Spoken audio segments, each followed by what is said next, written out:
What's up, everybody? Welcome back to All Smith. Today's guest is somebody that's like chasing edges, really aligns with the All Smith vibe of pursuing peak expression. And when I think about this gentleman, there's men who chase waves, and then there are men who become them, and they learn how to move with chaos instead of against it. Today we sit down with a man who has spent a lifetime at the edge, where water, fear, and consequence all meet in the same intersection.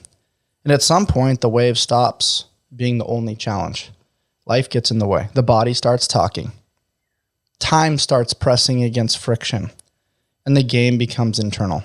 And what draws me to today's guest is how he's chosen to evolve, leaning into recovery, regeneration, and a deeper understanding of how to become a man that stays in the arena. Ladies and gentlemen, Shane Dorian. Welcome to the show, dude. Thanks, dude. That's quite an intro.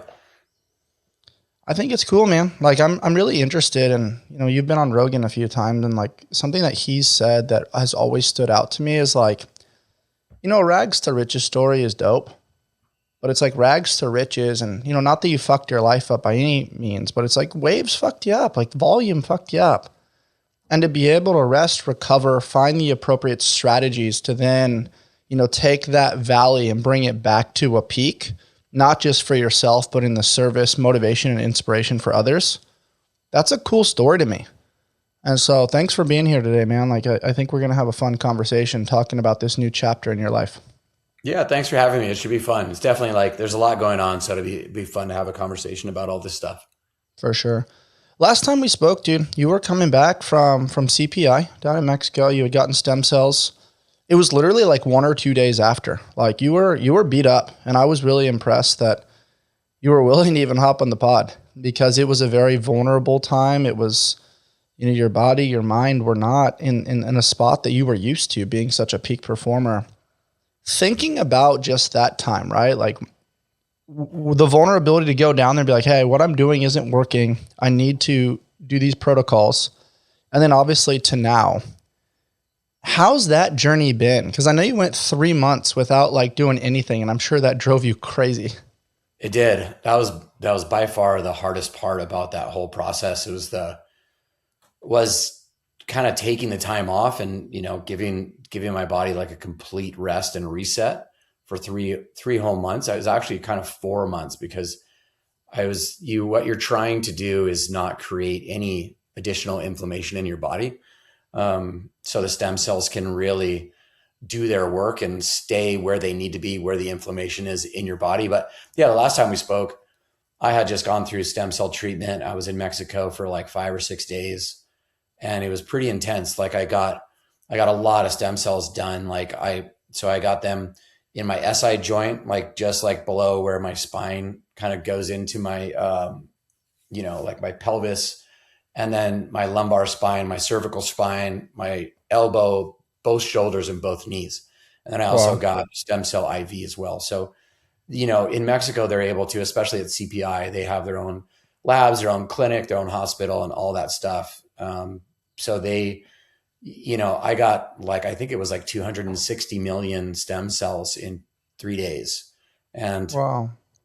and then before that, I was doing, all of the stuff from like a cellular standpoint to get my body ready to accept the stem cells as good as possible. Like all of the protocols, like the hyperbaric and the NAD and the vitamin drips and like all the different things, which was cool. It was great. And, it was such a leap of faith for me at that point to go and kind of like do that whole undertaking because it was a lot. It was a huge sacrifice for me. Those things aren't cheap. And then it just, like taking the time out of your life for 3 or 4 months to like, I couldn't really surf for 3 months, which is like crazy. Like that's the thing I'm most passionate about in life is surfing. And that's my identity, and then I love to train. I love physical fitness. And I really, that's my place I go to when I'm stressed out is either surfing or fitness. So to not have either one of those things for 3 straight months was like really difficult, but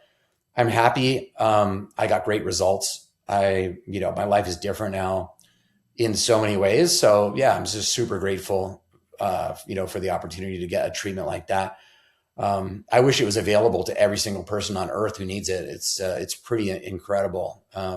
But yeah, I'm just stoked. My body feels great. My body's the best it's been in 12 to 15 years, to be honest with you.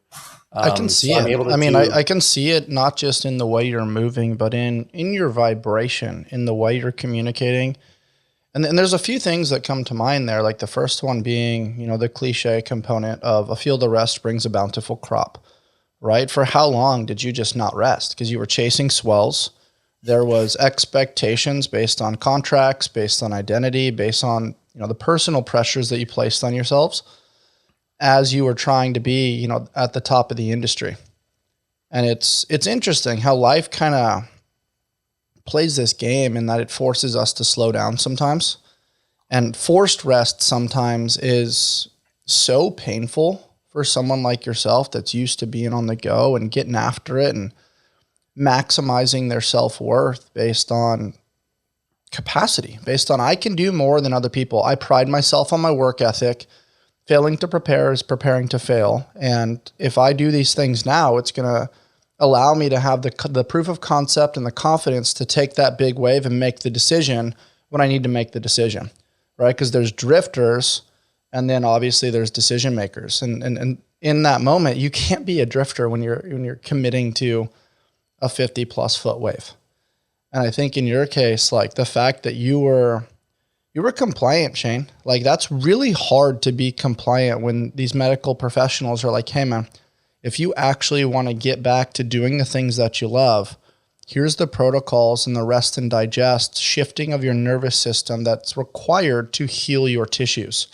How did you create that buy-in and that compliance within yourself to truly listen and realize that like, man, the best is yet to come. I just can't see it or feel it yet. yeah, it's a good question. And, it's interesting when you do, the things that were really wrong with my body. And to some extent, they're still there. Like in my back's not perfect or by any means. Like I don't want people to be like, oh, he got stem cells, he's cured. It's like, it's not like, it's not like I have a new back or anything like that. But it definitely moved the needle in a significant way. And my daily life and my quality of life is like significantly better now for sure. Like I was having to skip really amazing surf trips that I got invited on. I was having to skip elk hunts that I got invited on. I was having to like not go snowboarding during the winter because I felt like my back wouldn't hold up. It just is like, it was really getting in the way of all the things I really, truly love to do. And then like my work at the time, being like focused on surfing really big waves and like all that stuff, like I started feeling this like crazy identity crisis of like, I was having to say no to surf trips that were like, surf brands that were, that I ride for, that I, accept a salary from for marketing. And it's like, hey, Shane, like there's this really cool trip. We want you to go on, with our A team down to Indonesia or Tahiti or whatever. And I was like stressing out about my back going out, stressing out about my body, not feeling up to it. So yeah, I mean, it was a leap of faith for me to take that break and to like a forced rest, as you said. But I'm really grateful that I did it. I definitely went all in on it for sure. Like I didn't like mess around at all. I went 100% commitment on the treatment, 100% commitment on the protocol, the aftercare, the physical therapy, all of it. So it paid off. And now I'm like, I feel like I'm firing on all cylinders again. It's like, I got to a point in like my late 40s where I just felt stuck. Like my back was going out all the time. It would go out for like 4, 5, 6 weeks where I couldn't surf literally. And it would go out like for almost like no reason. Like I'd be bow hunting and I'd be like field dressing a deer and my back would go out for a week, or I would surf just like a tiny bit too much and my back would go out for a month. And I haven't had that once since I got my treatment. And, so it's a game changer for me. So I'm stoked. Life is wild, like, on Instagram, when you're following someone, it's a highlight reel of their life. So you don't see these low points. And so when it's happening to you, you feel like you're the only one that's going through all this all this shit that's like really, really negative and can really weigh on someone's psychology and can be super depressing. And so, I think it's good for us to all kind of remember that like we're all going through things. No, like despite what you see, you don't see that much of it anymore. You don't see the hardship. You don't see the hard parts in people's lives as much as we used to. But it's yeah. I mean, I can't complain. Let's put it that way. I appreciate you sharing, man. Like what's so cool about this is you never know who's watching. And at that time I was transitioning from, I went from pro basketball into high level CrossFit and ended up catching a snatch at the 2018 games. Little weird. Kept doing ring muscle ups, kept doing different things, and tore my ulnar collateral ligament and later my brachioradialis in my elbow. And similarly, it was just like all these expectations of like, you need to, satisfy sponsor obligations of training videos and things for brands. And I was like, man, like people don't realize I can barely drink a cup of coffee right now or walk my dog. And if the dog chases a squirrel or a bunny, like I feel like my elbow is going to fall off. And what's so interesting at that moment, and I wonder if most men go through this, which is we're not loved necessarily for who we are. We're loved for what we do. And there's this judgment there where the right people, when they've been through it like yourself, have the depth of understanding and the compassionate energy to be in the arena and be like, hey, let's explore this. Let's be more curious than judgmental about this. And then the other side of that is, oh, we see weakness. Let's weaponize this. Let's remove the sponsorship. Let's not hang out with that person anymore. They can't do anything for us. They're not a stepping stone into, what I'm trying to do anymore. And it becomes this very lonely chapter for a man as they're transitioning from this supreme identity where you have all this trust in your back and in your body to then perform and do the thing. And then every time you do it, you're like, oh yeah, every now and then I find this flow, like I still got it. And then there's other times where it's like, whoa, I literally sneezed or I like picked up my surfboard weird and now my body's not behaving the way it normally does, but the expectation is the same. For you personally, Shane, how did you navigate the pressure? How did you navigate the judgment? And were there private conversations? I mean, I know for me, I have what I call the truth box, the sauna, where I have close personal friends over, and that's where those conversations take place. And Jamie Mitchell said the same thing. Laird's talked about being in the sauna, having those honest conversations when his hip was bothering him and whatnot. How did you overcome the adversity of being able to like trust your body to perform and then getting to the point where you're like, whoa, like I'm not sure I can do this? Yeah, it's a good question. This is a really interesting part of it too, is it started really messing with me psychologically. My back would really kind of, my back would get angry from physical overuse for like 4 or 5, 6 years. And it was like really related to, like physical overuse of my body, basically like too much snowboarding, too much surfing, too much training. My back would go out or get really messed up. And then towards the end, like I always told myself that I was going to be done surfing Jaws and Nazare and, Mavericks and like really giant waves. I was going to stop pursuing those giant swells when I was at the age of 45. And my last year of surfing big waves, when I was like 44, this happened twice. There was like a really big swell. There was a big Jaws swell on the way. It was like 10 days out and I started monitoring it, started getting my stuff dialed, started packing things up, and it looked like inevitable. It was going to be good. And like, as it got closer, my back went out and I wasn't even training. I wasn't even doing anything. I wasn't overloading it in any way physically. And then there was 2 different times my back went out when there was big swells approaching Jaws that made it impossible for me to surf. And it was like the anxiety of being close to stopping is weird because I never had like fear around surfing really big waves. I was always able to like perform. I felt super mentally and psychologically capable in the moment to like match whatever to like really manage that fear and manage the risk and all that stuff. I was like, really felt like I could operate really well. And I still felt like that, but the psychological pressure was manifesting itself with my back just going out, and it would go out like completely to where I had no choice. I couldn't surf. That happened twice, and it was like the last couple of swells right before I stopped. And anyway, I mean, it's just interesting because I felt so vulnerable in those moments, and like I had to confide in my wife, like what the hell's going on? Like this is so crazy. Like I'm not fearful around surfing Jaws, not that I know of. Like I'm fearful, of course, but I'm not like more fearful than I used to be. Like I'm happy that I'm going to be over with it soon.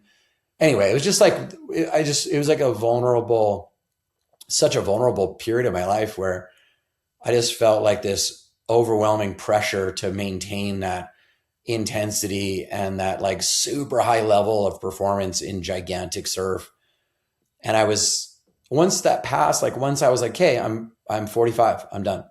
And I really committed to that and stayed true to it. And I'm really grateful. Like I'm pretty far, that's like in the rear view mirror for me now. And like, I'm really grateful that I gave it my all. I'm really grateful that I like really went for it, went all in on surfing giant waves. And I'm really proud of that chapter that I had. And I feel like I really accomplished a lot personally in my life, just from like a personal challenge standpoint. That I'm grateful that I really like went 100% into it. And now looking back, I'm like really grateful that I don't do it any longer. You know, I don't miss it at all. Not in the way that people always ask me if I do. And my wife, you know, it's like, she's stoked. She has, you know, her PTSD starting to wear off, you know, now it's been it's been long enough now to where she can kind of like finally relax and know that I'm not going to go on some, you know, life-threatening surf trip again. So yeah, it's good. I think it's cool to really get a peek behind the curtain of your experience. And what I'm hearing, Shane, is that like for a really long time, you just were in a flow state. You could trust your body. You could trust, like, it sounds like your head, your heart, and your soul just had alignment. And it was just like this friction, or sorry, this vibration rather, that maybe matched the ocean. You're like, hey, we're going to go do the thing. We're going to go play, and I'm going to go do Shane things. And then all of a sudden, like, when you think about the head, the heart, and the soul, it's like you start throwing the body into that mix. And we have to take into consideration lifetime reps. We have to take into consideration injury history. And even though the mind is sharp, it's like certain tools start getting taken away a little bit that maybe you trusted for a very long time. And the body starts to behave differently. I mean, we're seeing it with LeBron right now. He's 41 years old. He's been the guy nonstop. And he's experiencing a shift in role. I think it's pretty admirable. Like the fact that he's like, you know what, like let Luca and Austin Reeves go do their thing. Like I'll step in when I need to. I'll gap fill. You know, I've been doing this long enough. Like now, you know, my role shifts, and that might mean there's moments where I'm the guy, and then there's moments where I actually understand how to take a step back. And that's that sauna and ice, right? Like that's that contrast of what you learned through the human experience. And I think it's really cool that, you know, your mission shifted a little bit from chasing the biggest waves to extending your ability to ride them. Would you agree with that, and kind of explain to people what you're experiencing now around gratitude to ride waves and being able to pay it forward to your son and give your wife a little bit of peace?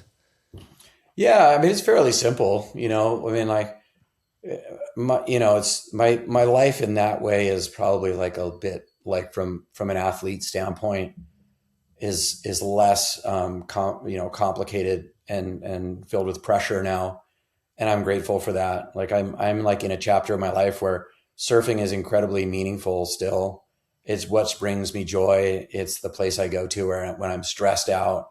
Still, that's all I need is like my board shorts and my surfboard. I just drive down to the beach and hop in the water, and like the stress subsides and I can think straight. And it's a place where I feel the most level-headed and the place where I can work out my issues. So I'm like just incredibly grateful and joyful that I have surfing still, and I'm still completely in love with it. And then, it's, yeah, I mean, it's great. Like I still, I still, somewhat surf for a living, which is really cool. I have amazing brand partnerships, and I'm grateful for that. It's something I never would have thought I would have at this age. I'm 53, and like I'm like still going on surf trips, like planning on 3 or 4 surf trips this year, doing like some really neat things with the brands that I'm working with. And I'm like kind of evolving into this new chapter that is like my life is changing shape. My interests are shifting a bit. My my focus is expanding, and I'm like kind of getting out of my comfort zone in a lot of different ways in my life, and it feels super good, and I'm like really excited about it. I always thought that I always thought that my goal at 53 was to be completely retired, to be like living on the hill, to be focused on like going on, bow hunting every day, and like doing my little stock trading that I love to do, and like going surfing at my little surf spot, and just living this super quiet life on the hill.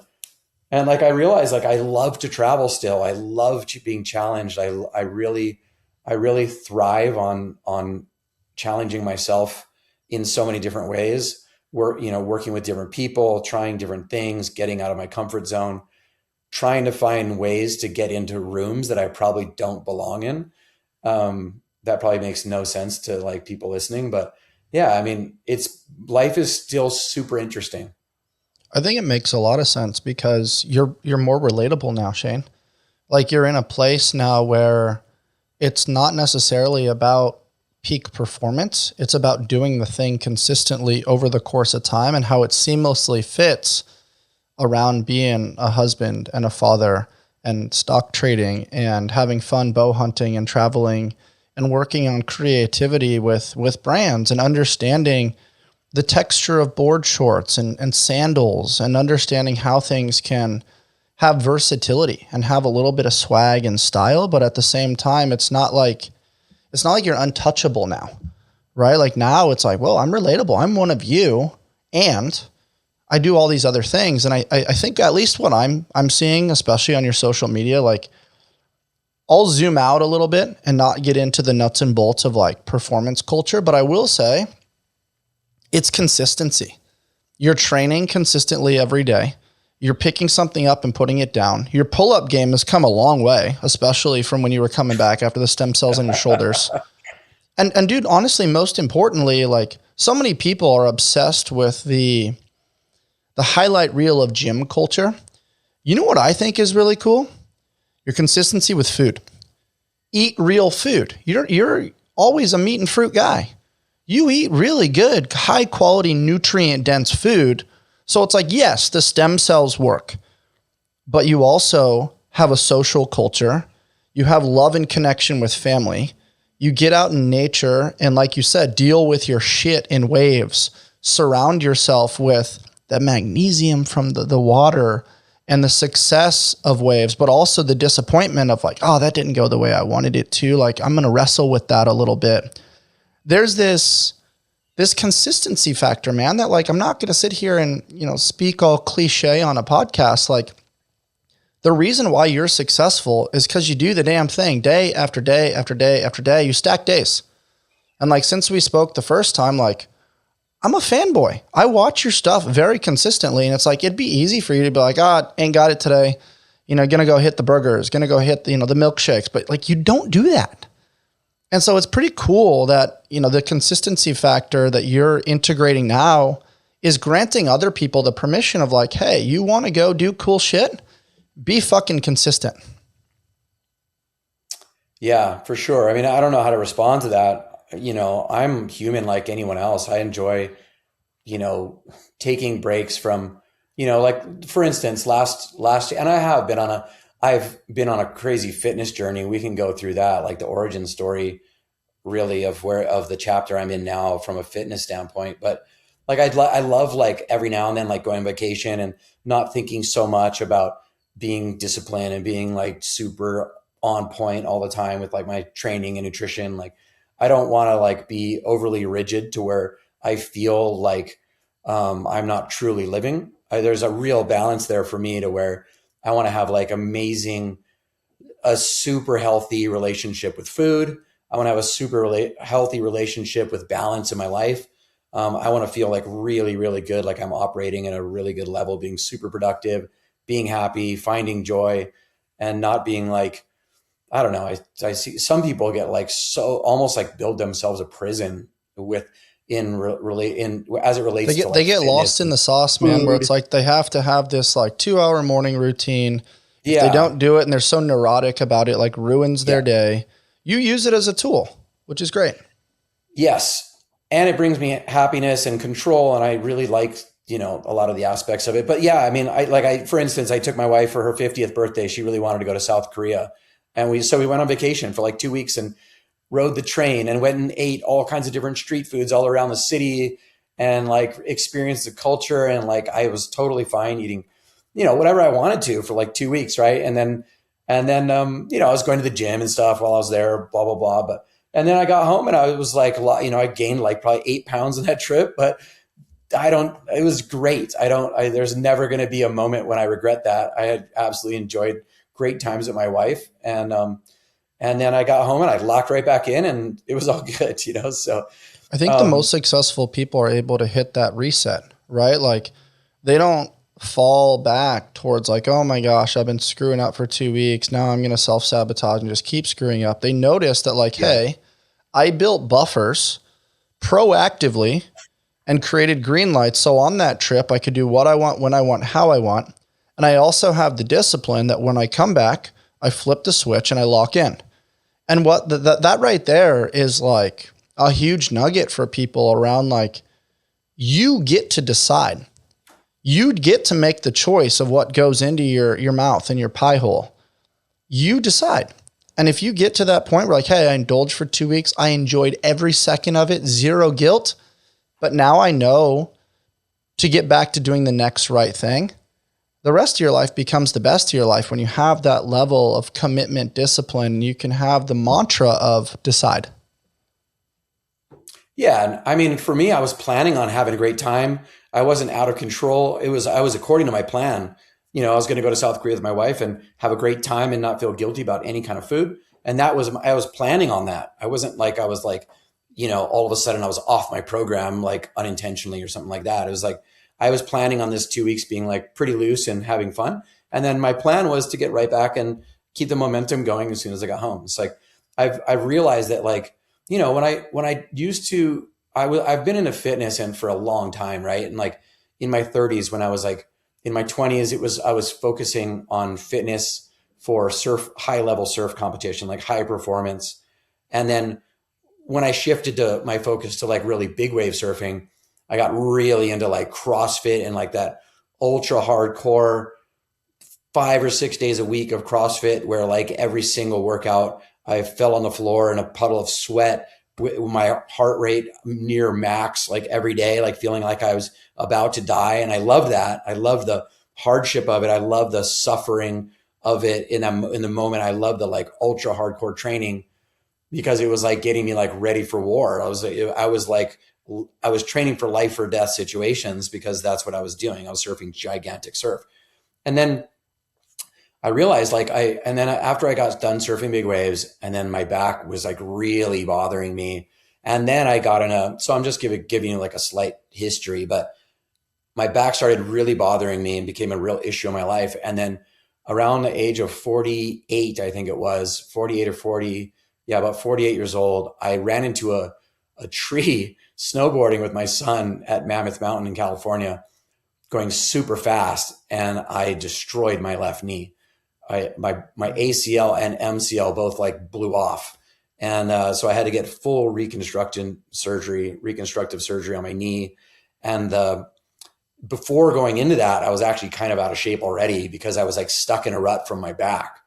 And I was like a little bit like feeling like, shit, am I ever going to be fit again? Like, is my back going to like allow me to train? And then because I wasn't training, I wasn't eating that well.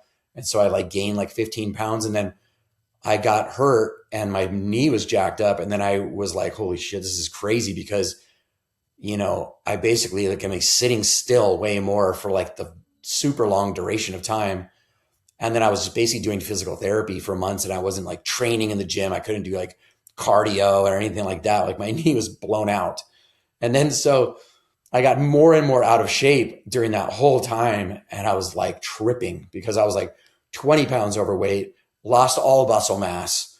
And then I was like, I could sense that could feel 50. I could feel 50 years old, that 50-year-old mark was on its way, right? I was 48. And as my knee got better, as I was able to start training, I was like, I am going to lock in. I'm going to figure out what works for me at this age. It's not 6 days a week, nearly dying at CrossFit. It's not, bodybuilding and it's not like, I'm going to figure out what works for me at this age from a training standpoint, from a nutrition standpoint. And then I just got super locked in and I found what works for me. And instead of it being super difficult, like it was in the past, because it was so intense, I found a system for me that is like makes being super in shape on easy mode. And I'm incredibly grateful because I've been doing the same thing ever since. And I feel incredibly healthy now, and I look like I'm in the best shape of my life for sure. At this age, like I feel great. Like from a physical perspective, I can surf a ton, train a ton, snowboard, go bow hunting. I'm super productive. I have tons of energy, and yeah, I mean, I'm just stoked because I feel great. I love hearing the context and the story beforehand that led into the now. In that moment, when you made the decision to lock in, how did you get there? Did you have therapy? Did you have mindset coaches? Was your wife there? Because no, dude, you were in a spot of, I can't move. I'm gaining weight. I can't go play with my son. Your freedoms were kind of, like you said, in a prison cell. You couldn't do jack shit for a bit. How did you cognizantly make that shift and that decision? What was that moment like? It was honestly like based around probably my fears. Like for like a 5-year period, I wasn't able to surf that much with my son. I would go to the beach with him and my back was so sore that I would film him. He was getting really into surfing, and I would either like paddle out when he was really little and like push him into waves, but I couldn't really surf because my back was like so sore. And then there's a lot of times I couldn't even do that. So I would sit in a chair on the beach and just film. And I had like crazy fear around like, is this the rest of my life? Is my back going to be my boss for the rest of my life? Is it going to stop me from doing all the things I really love to do? Like, is it going to stop me from bonding with my kid? I always like, when my son found surfing, I was like, oh my gosh, this is the great unlock to have a crazy good bond with my kids is through surfing, right? Like going on surf trips, surfing every day, hanging out, talking about surfing, having those late sessions until dark, having those early mornings, like first light with your kid, and like having that together, like, with surfing, it's amazing, right? Because you're not on the side of the soccer field with orange wedges. Like you're doing it together. Like you're enjoying sessions together. It's like this bond. It's like very few things are like that with your kids. And to not have that, I was super fearful about what that meant for me from my life. Like I really was worried about it. And so when I was like looking at turning 50 and like I was really out of shape with the knee injury and all that stuff, it really came from fear of like not living the way I really wanted to live. I was so fearful that I was going to not live like an intentional life and the kind of like life I really wanted, that I was like, I'm going to do everything I possibly can in my power I'm going to turn my life around essentially and like get my fitness back, get my health back, get my capability back to where, I was feeling old at the time. I was feeling weak and fragile. I was feeling like beat up and I was feeling old, man. And like, I want to get old, but I don't want to feel old, if that makes sense. Like it's a privilege to get old. Like no one's promised that they're going to live 90 years or whatever, but I don't want to feel old. I want to feel young, but I want to grow old. Right. And so I was like, I'm just going to lock in and do everything I can. I'm going to optimize my nutrition. I'm going to get full panel blood work. I started looking into like getting a great functional medicine doctor, and I got that now at Ways to Well. They've been incredibly helpful. They've been a huge part of my journey. I got really into my fitness. I found what works from like a training standpoint. I found what works for me from a nutrition standpoint. And yeah, I mean, it's really paid off for sure. This little thing right here, it's pretty cool. One of our missions with Allsmith was to find affordable brands that we can partner with that seamlessly fit into people's day-to-day lifestyles. And the Kalo Current Ring absolutely does that. It's non-invasive. You can use it when you're doing any activity in life, and it keeps track of your data and helps with your steps, with enhancing your habits, with understanding your HRV, and most importantly for me and so many people in the world, keeping accountable with sleep. So check out the Current. That's pronounced current, but spelled QRNT. And it's from my good friends and our new partner, Kalo. Love to hear that, dude. That lights my heart on fire. I also want to explore next. You talked about Ways to Well. We're all pretty familiar with Brigham Bueller. He's done some really cool things with Ways to Well. He's been on Rogan. He's talked a lot about stem cells and peptides and understanding blood panel, getting a peek behind the curtain or underneath the hood rather, to truly understand what's going on. But it goes against the grain a little bit associated with Western medicine and big pharma. And it's an uphill battle. It's like a salmon trying to swim upstream. You obviously had to have surgery on your knee, but when it came to your back, how did you ultimately decide to go into more of a functional medicine approach as opposed to like, screw it, just going to get surgery. I'm going to trust the science. These things are FDA approved. All the things that are used kind of as marketing jargon to create buy-in and monetary manipulation. What made you kind of lean towards that functional medicine approach versus traditional medicine? It actually started with Joe Rogan. When I hurt my knee after my snowboarding accident, Joe knew that I was hurt, and he was like, dude, as soon as you can get on a plane, I want you to fly to Austin, and I want you, he's like, I'm super into, I'm super into stem cells. I'm going to get you dialed in with stem cells. Like, it will help your knee, Shane. And so as I was doing physical therapy, but as soon as I could go and get on a plane, I flew to Austin. I linked up with Joe and Denise, who is like the main clinician and nurse practitioner at Ways to Well. She came over. I was at Brigham's house from Ways to Well, and Joe and I got stem cells.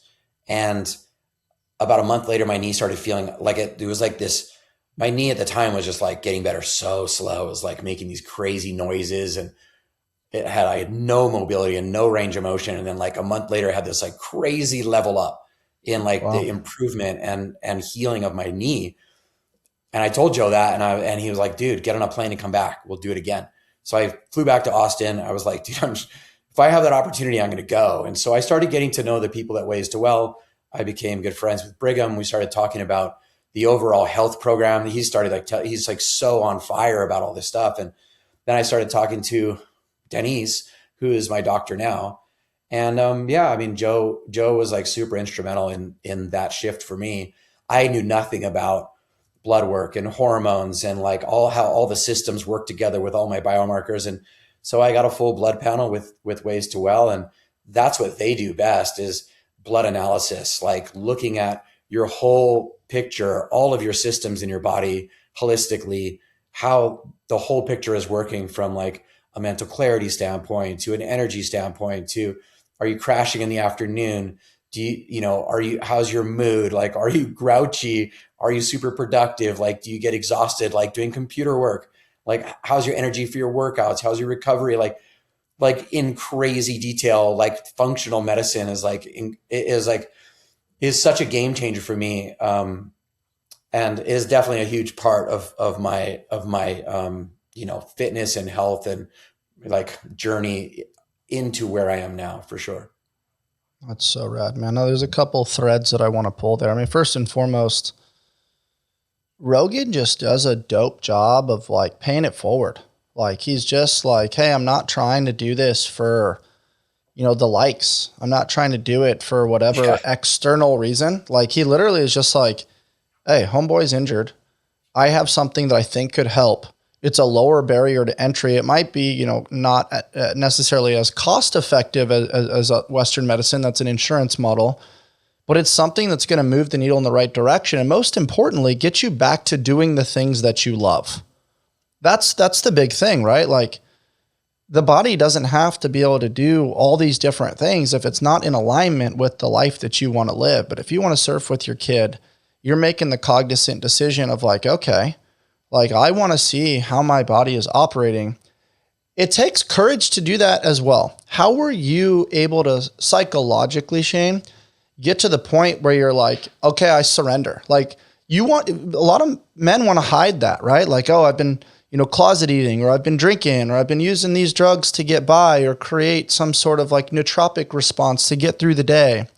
How were you able to just like have the courage to be like, you know what? I'm going to go to the best of the best so that way I can better understand, have a full picture, not just a little picture in the corner, but a full picture as to what's going on with your mind, your body, your soul to get you back to the life that you wanted to live? I mean, that's a good question. It was definitely, Joe was super helpful. Denise was super helpful in explaining, kind of like demystifying the whole, like their approach. It's like, it can be pretty confusing for most men, like to like start learning about longevity medicine and about stem cells. There's like this like jargon out there and buzzwords, and it's all so complex. And unless you like, and then you listen to Andrew Huberman, and it's like all this like scientific data speak that like almost nobody can absorb. Nobody can like handle that stuff for 3 hours on a podcast. So like it's like a smidgen of the I don't know how to explain that any better, but the other thing that really I would helped say me. it's making complex medical jargon digestible for the common person, or digestible even for a third grader, so that the Yeah, language creates a safe space so that you're yeah. willing to actively participate in the processes and procedures.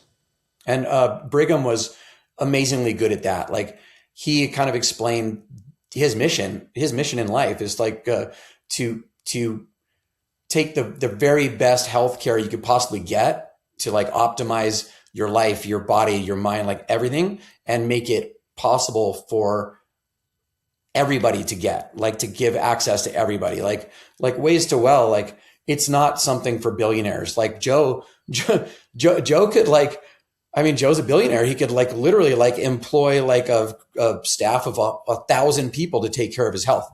But he doesn't do that. He goes to Ways to Well, which like thousands of people go through Ways to Well.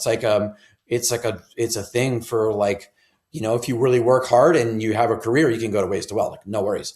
So it's like, it's definitely like accessible and possible for like normal people to have that the same, very, very similar treatment to Joe Rogan, who's a billionaire, which is amazing. Right. And that is Brigham's mission, which is rad. He's trying to make it possible for normal people to get great care. And he explained it to me in such a clear way that I could absorb. And I was like on board. I'm like, dude, like I'm 100%, like I'm looking at my 50s, and I want to be super fit and healthy and feeling amazing when I turn 50. But I don't want that to be like a line in the sand where I'm like, I'm 50. Okay, I did it. I want to have like, my goal is to be like super fit throughout my 50s as a decade. Here's how I want to live in my 50s. Here's what I want to accomplish in my 50s. Here are my goals for my 50s from like so many different standpoints, right? And then, so yeah, I mean, and then my wife was super instrumental in it all because, even like looking at your hormones, like I knew nothing about hormones when I was in my 40s. I never thought about like, like now it's so common, right? Like you turn 40 and everyone's telling you that you have to get on TRT like immediately, right? But like, I never even thought about that stuff. It wasn't even like on my mind. And like, it wasn't something that I felt like I needed at all. Right. And then, but my wife was like, she was down like a hormone. She had been learning about hormones a lot because women go through a lot earlier, right? Like when they turn 40, everything starts changing with them. So she knew a lot more about like optimizing her hormones and like getting hormonally healthy. And so she was like, oh, you're crazy not to go down that road and learn what you can. You have access to smart people. You have access to people who are willing to help. And so she was great. Part of the reason I'm where I am is because of my wife, for sure. She's super supportive. Yeah, that's rad. And something we're working on right now, we started working with a company called Kalo, and they've got a smart ring that it's very small. It's called the Current QRNT. And what's so cool about it is that it seamlessly kind of fits in your life. I've worn like different forms of data trackers that were just kind of like bulky and annoying. And I don't like having stuff on my hands when I'm doing pull-ups or playing in the ocean or throwing a football around or spike ball or whatever. And something that's interesting about what you said is that in the research space and the fitness space, women are viewed as like small men. They don't really understand like the hormone cycle of women because it's too difficult to integrate into the research. I think women, like you mentioned, start going through perimenopause sometime in their 40s, and then obviously menopause will start later. So the fact that she was in tune with that is pretty cool. And then being able to pay that forward to create awareness for men that are going through it. It doesn't just have to be TRT. There's other protocols and other ways to maximize your testosterone as a man.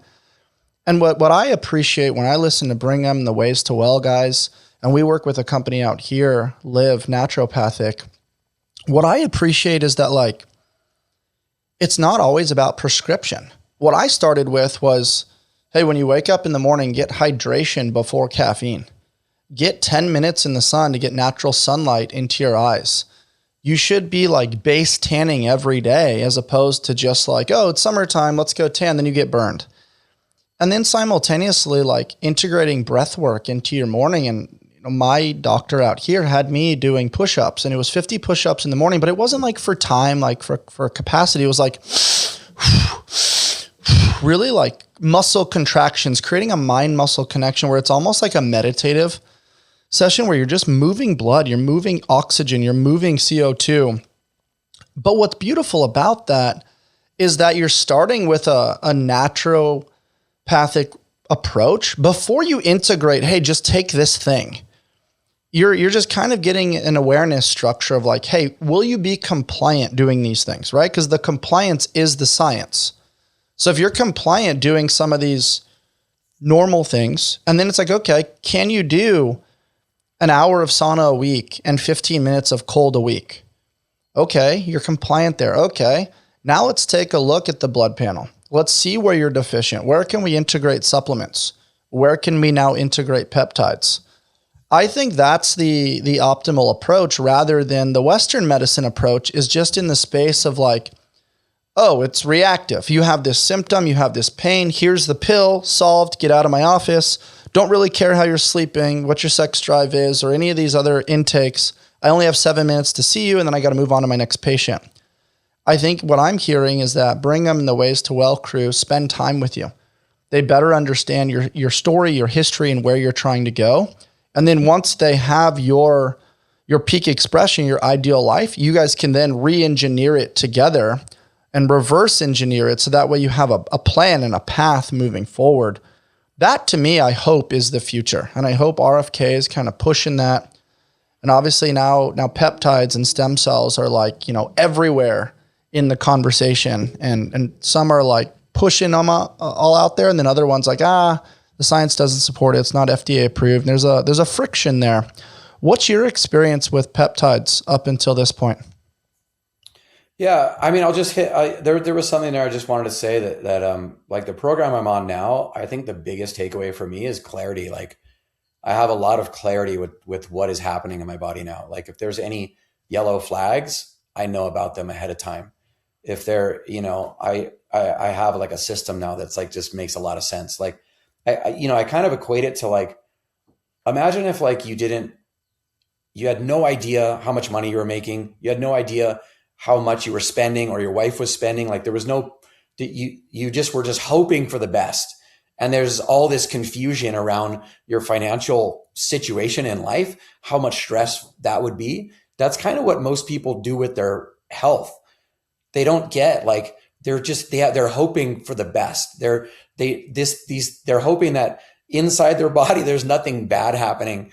They're hoping that their cholesterol is okay. They're hoping that their blood pressure is okay. They're hoping that their white blood cells are healthy. They're hoping for all of these things. They're hoping for like a miracle. And like the like the program I'm on now, like to simply put, like I have a lot of clarity. Like I'm not guessing anything. And if there's something, I'm like looking at like it's great. Like the program I'm on with Ways to Well, my favorite thing is like once every 6 to 12 months, we get an updated full blood panel. And I spend an hour on a call like this face to face with my doctor. And she goes through like 80 biomarkers, like one by one, comparing them with the previous blood work and then the history, like a trend line. So like if anything is like out of whack, we have context. And then, if there's any, like, you spoke about deficiencies, like I would have never known. I was super deficient in vitamin D, even though I was taking vitamin D supplement. And it was because my body was not able to absorb the vitamin D supplement that I was taking. So they got me on a digestive enzyme, which is essentially like papaya enzymes. I started taking that, and my vitamin D just went straight up, like right to the optimal level. I was deficient in like DHEA and like one other thing. So anyway, I guess I'll wrap that up. But it just it feels really good. It feels like no stress at all, because now I have like clarity about what's happening with my body. Right? Does that make sense? I think the big takeaway there is the common thought there is like, oh, like what can I get away with? That's what the illogical mind thinks. Like, oh, I'm sort of eating healthy. I'm sort of going to the gym 3 days a week. I get out in the sun-ish, but there's not like an actual tracking. There's an assumption. And then we try to give ourselves the benefit of the doubt. And then as a byproduct, it's like you said, working and spending, but not really ever checking your bank balance, not understanding your investments. And then you just hope that every time you swipe the card, it goes through, or you hope you have cash in your pocket. Right. And you may or may not. And I love that analogy, because I also think of it this way. So many people spend their health in pursuit of wealth, thinking that later on they can regain their health with their wealth, and it's often too late. Like you said, you mentioned specifically yellow flags. That's before they become red flags, but most people won't change until they hit a version of rock bottom where the pain is so uncomfortable that it creates this monumental disruption where they're like, okay, I'll just change. But it takes time to get there. And if you can be proactive, like, okay, I'm gaining some weight. I'm not able to get out in the ocean with my son. And now I experience this tumultuous knee injury. The body keeps a score, man. And those whispers eventually become shouts. And I think it's really cool that you've taken ownership or responsibility for your life.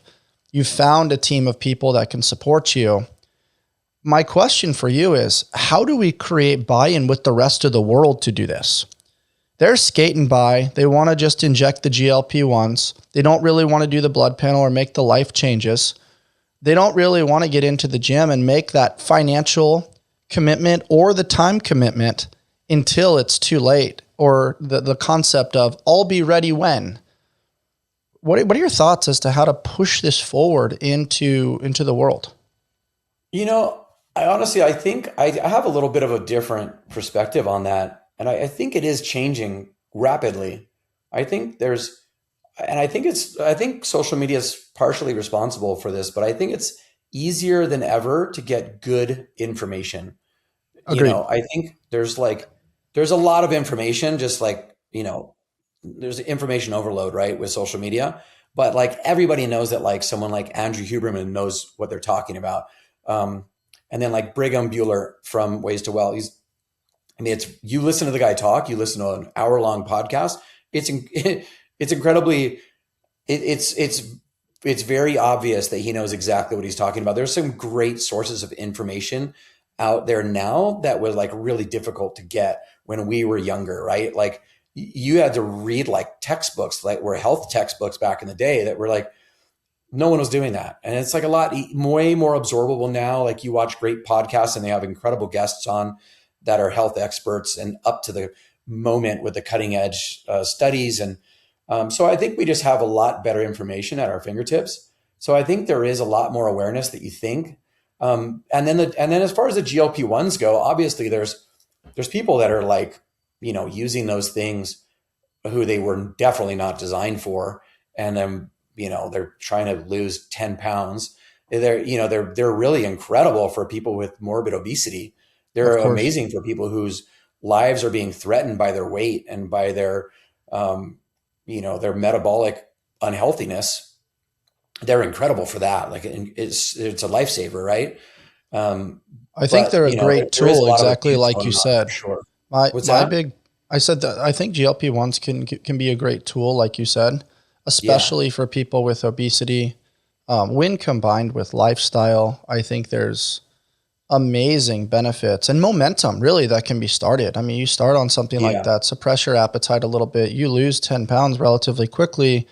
Now there's buy-in. Now there's some more motivation. You're like, okay, I'm going to go for that walk. I'm going to start lifting the weights. I'm going to remove the sugary beverages and I'm going to try to get some optimal sleep and sunlight and some social connection. I think they can be a great tool. My challenge is if people just take that and then aren't doing the lifestyle things, that's a little for sure. scary. The other thing that I'll mention with you that I want to like highlight a little bit is I think you're spot on. Like we're not in a world right now where information is the challenge. I think we are in a little bit of a challenge of taking action with that information. And there's this ideology of I have the information, I know, but it's like, okay, but why don't you do it consistently? And if you do, man, you're going to change the rest of your life. And some people do. I think we have more people now taking action, but I still think we have a ways to go that can move the needle in the right direction to decrease these things like cancer, Alzheimer's, metabolic disease, obesity. I think that we can get back to optimizing human society with all these different tools and information, but I'm curious as to how to create more action for people. Yeah, I mean, I agree. I mean, I think I don't know. It might just be in my circle of people that I meet, but I feel like there's more people that are, and I'm maybe because I'm in a little bit more like in the fitness world these days because I'm doing online fitness coaching. So, but I feel like in my circle of friends and my circle of people that I meet, like most men in their 40s and 50s have a wake up call where they're like, shit, I'm turning 40. Like it's now or never. Like I need to get things happening. Like I need to join a gym. I've never been a gym person. I've always just surfed, but now I'm so busy in life. And my family's, I all I do is work and deal with my family. And like now I don't surf as much. So I'm out of shape. I need to worry about my health. I don't want to, you know what I mean? Like people have a moment, whatever that moment is, to where they finally realize I need to start taking responsibility for how I want to live in my 40s and 50s. And that time comes differently for everybody. But it seems to me that in my circle of friends and people I meet, most people are starting to live more intentional about their health and wellness and longevity, like And much I more so than in the past. Yeah, and I think it's a huge credit to people like you and Laird and other people that are, in that midlife arena. And there's this false perception of reality of like, oh, you're on the back nine, but it's like, nah, man. It may look a little bit different now, but we're still doing it. And I think we've had a couple people on around the midlife male. We've had people on the midlife mentors, and there's been some really cool conversations because there's this thought that I think travels through the headspace of somebody between the ages of like 18 and 34, I would say, of like more is better. Better isn't better. Let me just keep pushing. You're still trying to make it. You're kind of aggressively clawing to try to start climbing up the mountain. And you start pursuing a lot on the physical side of things in that age range. And then as you approach 40, like 35 to 42, I would say, what I'm observing is that like, okay, now you have some more relationships. You have a little bit more clarity as to what it is that you want. You have some more financial resources. And now you can start refining a little bit. Maybe everything isn't for you anymore. now you kind of realize, oh, this is the thing that really works for me. Like you described, hey, I have a system now that I've found that works really well for me. And that's not to knock the high intensity of CrossFit in your younger days. It served a purpose, and it was a really great way to help you understand what works and what doesn't work. But that doesn't mean that now you're less than for maybe lifting a little bit less, backing off the intensity on certain days. Because if you do that, now you're going to pay the price over here where you're not going to get as much quality time with your work. You're not going to get as much quality time with your family. You're not going to have the same adventures that you once did. And so can you help paint that picture for people where sometimes the thought process is, oh, I'm less than now. Back in the day, I used to lift all these weights, and you feel the need to almost justify what was, but realizing that now you're practicing the art of minimal viable dose and refining your system so that it leads to the life that you want to live. Yeah, it's a good question. I mean, I already spoke about how like what worked for me in my 30s and early 40s doesn't really work for me anymore. And I have found what works for me now, and it's great. Like the way I'm eating now, I'm going to 100% be eating like this in my 60s and 70s. The way I train now is vastly different than how I trained in my early 40s and 30s.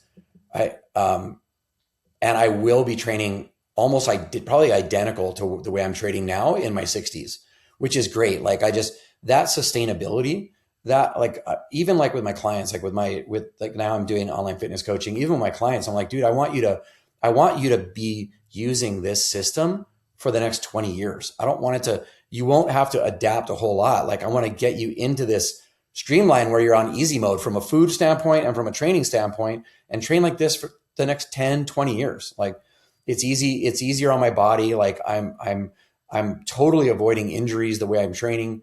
And I don't know, it just makes a lot of sense for the age I'm at, for the goals that I have and the life I want to live. Like there's a lot of alignment, and it's super sustainable. That's great, man. Can you paint that picture for people? What does your system look like now in your online coaching community? And what is your food looking like for people that don't know? Yeah, I mean, it's tailored to everybody, and it's very like my online coaching. It's not like a program.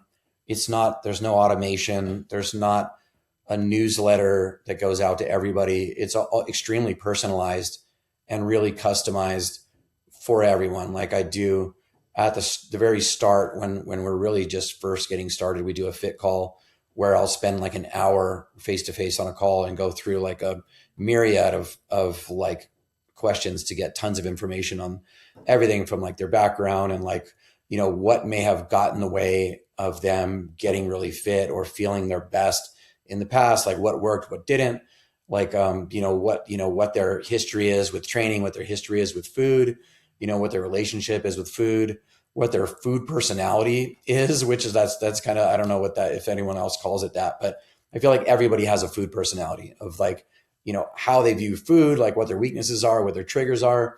And I go into their injuries, like current injuries, past injuries, like all those things. And then I kind of like create a program that works for them based on my methodology.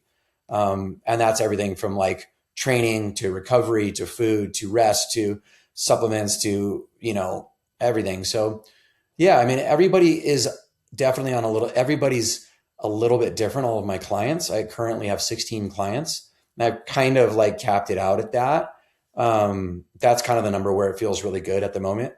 And just, it's a lot of fun working with everybody. They have slightly different goals because some of them are trying to lose 30 pounds or 40 pounds, and others are like trying to put on 10 pounds of muscle. But like the one thing that most of my clients have in common is they identify as surfers. They're all like high performers in their life. They're a high performer in their career. They're like, most of them are a great family man. They're like really dedicated to their wife and kids. But they all identify as surfers. So most of them, like, they love surfing. And so like they have like a super important surf trip on the calendar to go to Tavarua this summer, or to go to, Central America this summer. And they want to hit the ground running when they get there. And they live in New York City, or they live in Scotland, or they live in San Diego, and they can't surf that much, or the waves aren't that good. And so they're not in the best surf shape. So they want to like they want to optimize their fitness, not only aesthetically, but they want to optimize their fitness to use as a surfer, because they have the same fears that I did when I was stuck and out of shape and injured. They fear getting old. They feel feeling old. They fear not being able to bond with their kids on surf trips. They fear not being able to keep up with their kids on the mountain snowboarding. They fear not feeling capable. And so I can relate. I am my clients. So I know exactly what they're going through for the most part. And so I try to tailor it to funnel them into the system that works for me. There's some variation there, like based on who they are, how old they are, their injuries, this and that. But yeah, it's great. It's something that's new to me to do this officially, but I actually really like it a lot. I'm really, really enjoying the work. I love my clients. They're getting amazing results, and it's a lot of fun. It's been fun to see you go through this transition as well, just because I agree with you. I think a customized approach is ideal. Finding ways to microdose fitness or seamlessly integrate it into the busy lives of high performers. I also think, man, that like, I don't know, I struggle with this personally in the fitness space where it's like, I'd probably make way more money with an app and, scaling fitness, but like, I feel like humans are really malleable and they need this. It's like, hey, let's grab a coffee date. Let's get on the same page. Let's better understand where you're at, what's your injury history, what you need. And people need to be seen, heard, and understood. And then based on that trust and that relationship building, then you can be a tough coach sometimes, and then you can co-pilot them sometimes, and you can pull them back sometimes. And I think that's the secret sauce, but that takes deep care. It takes energy. It takes emotion. It takes, like we talked about a lot today around consistency. I think your approach is pretty cool, man. And, I'm stoked that we were able to share it with people because I know it's relatively new. Where can people learn more about it? And then what do the deliverables look like? Is it a text? Is it like an app or a True Coach or Train Heroic? Like, how do you get the information to people and where can people learn more? So I have a website. It's called Dorian Core Performance. You can just look that up. It'll take you right there.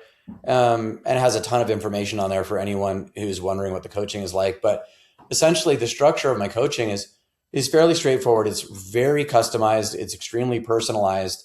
It's one-on-one. I don't work with groups. I don't work with a program. All of my clients' training and nutrition information all lives on an app called Trainerize. It's really good. It's extremely simple, super intuitive. I'm new to that platform, but I'm getting to know it rapidly. And so it's very easy. It's super systematic. And then I have a lot of, there's a lot of connection. There's a lot of communication with my type of coaching. Like every 7 to 10 days, we do a call like this where we sit down for like 15, 20 minutes. And just basically it's like a progress. How's the week going? How the last 10 days go? Is there issues in your body, or is there any yellow flags with any of the training? How are your shoulder? How's your lower back issue going? Do we need to make adjustments in your training based on what's happening in your body, how you're feeling? There's so many different things, right? But so we get a lot of FaceTime action with these kind of calls, and then I adjust we get them on a really killer food program, and it's just me. I don't have like a team behind me or anything like that. And then once a month, we do like an hour-long call where it's like we kind of really drill down on their progress of where they are in relation to their goal. But yeah, it's been super fun. It does take time on my side. It's not automated. I don't do group emails. I don't do group calls or anything like that. It's very one-on-one. So there is a lot of access to me for sure. But I like it. I really like it the way it is. It definitely limits scaling from like a business standpoint, which I'm not that worried about at all. I really like the size it is now. I love my clients. They're amazing. And I love the time that I spend with them. And it's so much fun, man, when they connect with the system and they feel like they have total control for the first time in their life, and they see the metrics going in the right direction, and they just like, I cannot believe it. This is like the littlest adjustment that I've made to my life. And all of a sudden, like it all makes sense. I have this plan and this system and the structure that makes it makes like attaining the goal on easy mode is really what it feels like to them. And once they find that flow state with their training and nutrition, and then I'm like Mr. Accountability. So I'm like consistently on them with daily messaging back and forth, like making sure that they're adhering to the program. I'm like a little bit of a tough love coach. I'm not like oh, you'll be all right. Like, oh, it's just like, I don't know. I'm kind of a straight shooter when it comes to that stuff. And like, luckily, like I only coach men. I only coach men in their 40s and 50s. I have a couple of guys in their 60s. And so like, that's my niche. That's my area that I really feel super comfortable coaching, and yeah, it works for them. So it's great.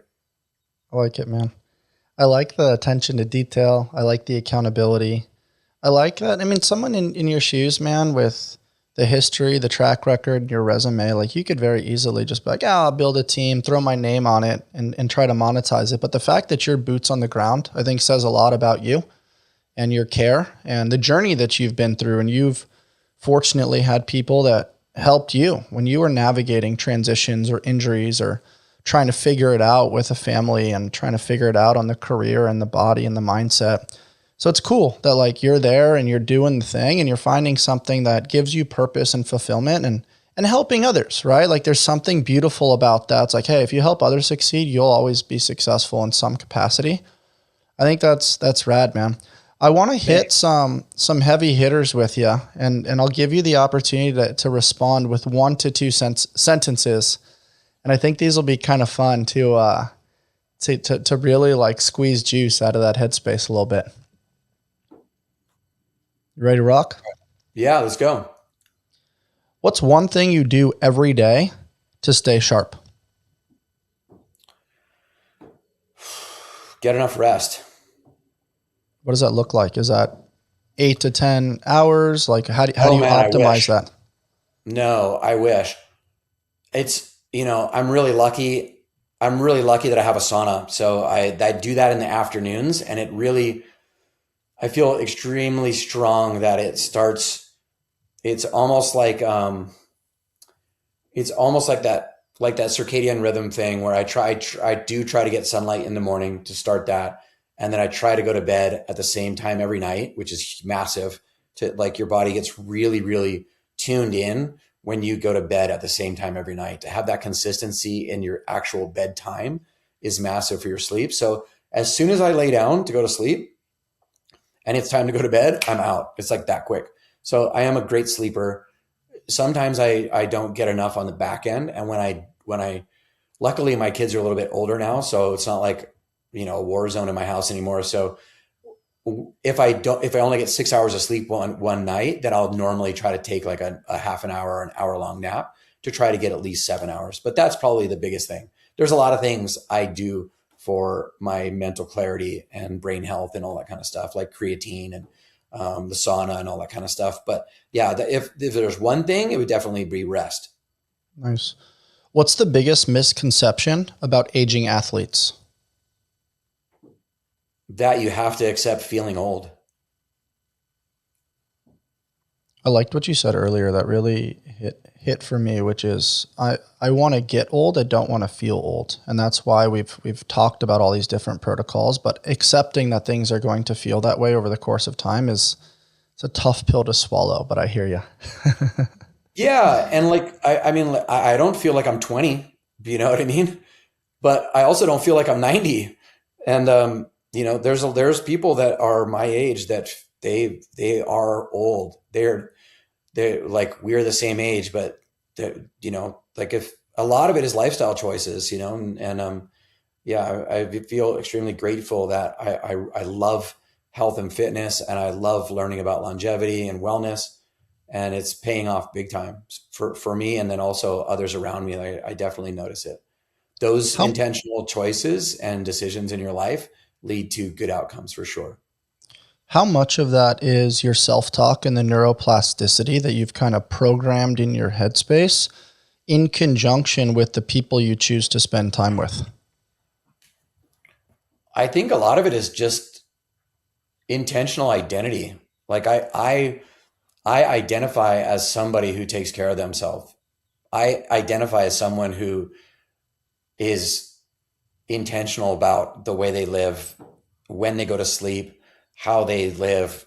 Like, I don't know how to explain that any better, but like, I didn't always identify like that, but I definitely, I've worked really hard to see myself as a person who is intentional about what they're eating, intentional about how they're training, intentional about how they're sleeping, intentional about being social, intentional about having great relationships, intentional about, trying to minimize negative things in my life, trying to be intentional about losing people in my life that don't bring value. And I identify as that kind of person now, which is a huge thing. And some of that is just self-talk. And some of that is just like doing the work of like, no, this is who I want to be. This is who I'm growing into. And this is going to be my life going forward. This is who I am. And I'm not that person who goes binge drinking, or I'm not that person who, gets emotional and eats a whole cake after dinner. That's not who I want to be. And that's not who I'm going to be. And that a little bit of that is just self-belief, but we are powerful. Our minds are powerful. And if we really want to be intentional and grow into the person that we want to be, I think we have the power to do so. What's one piece of advice that you would have liked to give to your younger self? Oh man. It's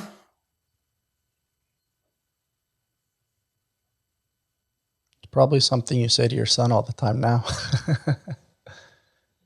That it goes quick. Yeah. Yeah. Like, yeah, I mean, I have a lot of younger friends, like younger friends that I'm, for lack of a better word, sort of like a mentor to. And I tell them like, man, like you feel super young. You just turned 20 years old. My son's 19. When you turn 20 years old, you feel so young. You can't believe you're already 20. And then you don't realize you're going to blink and you're going to be 25. You're going to blink and you're going to be 30. You're going to blink and then you're going to be 40. I mean, you really have to be intentional about how you live your life and whether or not like really set goals for yourself. And like what I just talked about, like, I don't want to get too like down a rabbit hole and like get too woo-woo on you, but like the way I'm living in my 50s now is the way I told myself I wanted to live in my 50s. I was like super intentional about making decisions to get to where I am. And not that I'm like living a perfect life and not that I'm like nailing every single goal that I have, but I think if you're super intentional about where you want to be and working towards that with a clear process, man, you can get there and you can do it early in life. Like when you turn 20, if you're super intentional and setting goals of where you want to be and when you're 25, you'd be incredibly baffled about how far you can get there.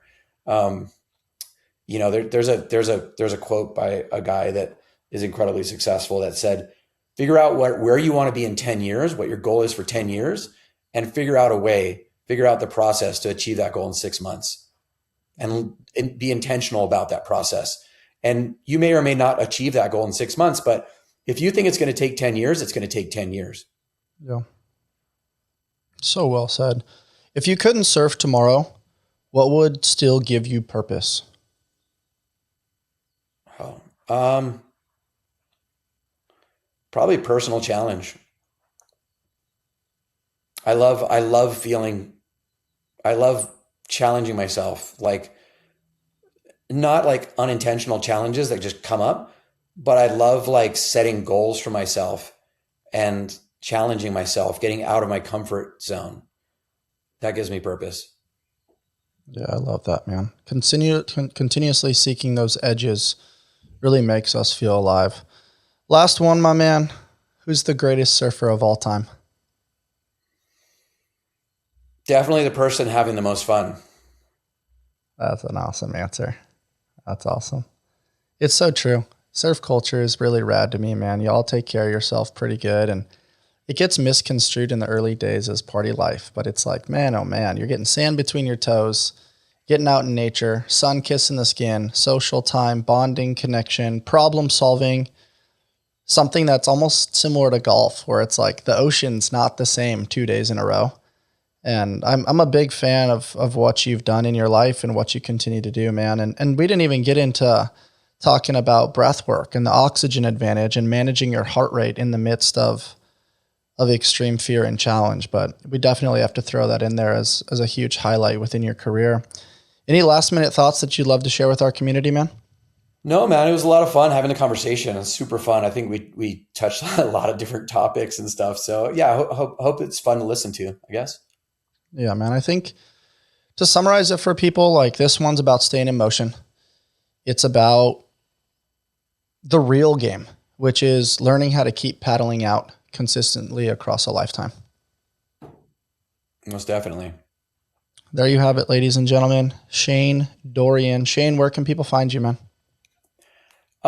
Well, I guess on social media, on Instagram at Shane Dorian. And then if you want to check out my website for my online fitness coaching, it is Dorian Core Performance, DorianCorePerformance.com.